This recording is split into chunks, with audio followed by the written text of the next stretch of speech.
And the NCDC is harping on safety measures that Nigerians need to take to protect themselves and their loved ones this holiday period. The Celebrate Responsibly campaign is also targeting the entertainment industry, transport industry, religious settings, security personnel to promote adherence to the preventive measures. We're joining us to talk some more about this is Dr. Akiala Ishaku, who is a public health physician. He joins us from our Abuja studio. Thank you for joining us on the program.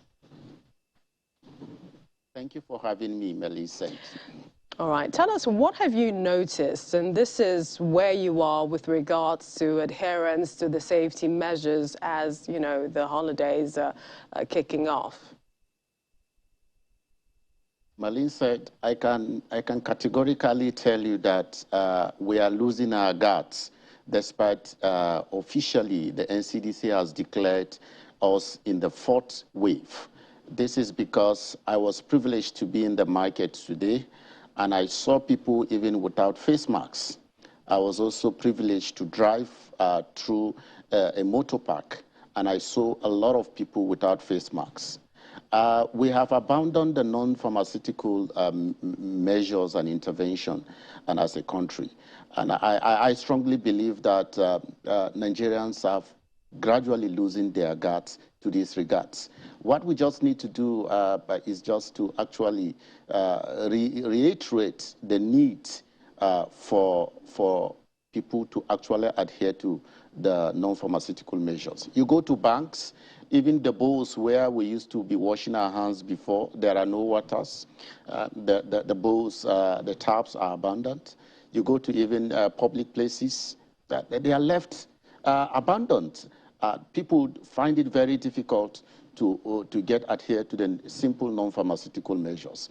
So we are losing our guards, and then there are more cases coming up. You can see that within 2 weeks, we have recorded over 500 cases, 500% of the daily cases being reported. So I think Nigerians need to adhere to the non-pharmaceutical measures. I want to commend the governor of Lagos State for actually championing the cost for advocating for the non-pharmaceutical measures. Yes, and, you know, with all of this, one wonders what are the other expectations from the bodies who are in charge, the Ministry of Health, the Steering Committee, I mean, the NCDC, what expectations, again, what do you expect from them, the relevant bodies, to really minimize this 4th wave? We have from the Africa, and that is the Africa region, WHO, that is urging countries to sequence between 75 to 150 samples weekly, and this is to be able to detect the Omicron variant. Are we even doing that? Yeah, so I agree with you that we need to be on our stand guard to actually go into genomic epidemiology and surveillance. I agree with the WHO AFRO that we need to do at least 75% of basically samples that we have collected, even from inbound travelers and travelers in-house, to actually track the emergence of new variants. This is quite key, and I want to, prescribe to the Presidential Steering Committee that we need to deploy more resources now in genomic epidemiology. Merlin said we need to also have a paradigm shift from genomic epidemiology to actually do mortality surveillance. We need to actually look at how many people are dying, why are they dying, what are they as a result of which pronounced comorbidity, and then for us to be able to actually model to see how we can be able to prevent this. Melin said, on the onset of COVID-19, we used to have task force. Where are the task force now? There are people that were enforcing the non-pharmaceutical measures, interventions in public places. But, we have lost our guards.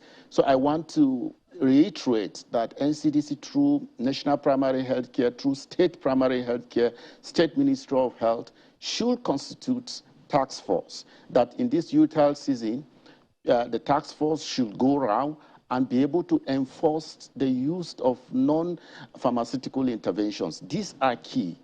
You will agree with me that a lot of people have traveled now for the Utah season. Once we open up, we start returning back January, there will be more increase in number of seropositive cases of COVID. And then I am not a prophet of doom, but I strongly believe that this will not lead to a crash in our healthcare system. And so we need to actually adhere. So we actually need to actually go into that.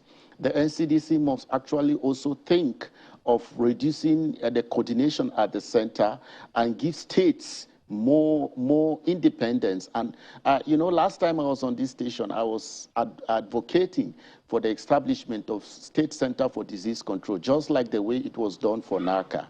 So I strongly believe that those should be the conversation that we should be having as we go into the new year, because we'll be having more outbreaks of diseases such as cholera, such as meningitis, Lassa fever is with us, and a lot of, diseases. This will go a long way. So we have a whole lot in our hands to actually be able to handle. But I strongly believe that we'll come out of this, and then it will actually end in praise. Hopefully. We appreciate your time always on the program. Thank you so much, Dr. Akiala Ishaku is a public health physician. Thanks for joining us. Thank you for having me. Well, still ahead, it's just a few days before the second Christmas of the pandemic, and the Omicron variant is fast spreading. We have more on this in a moment.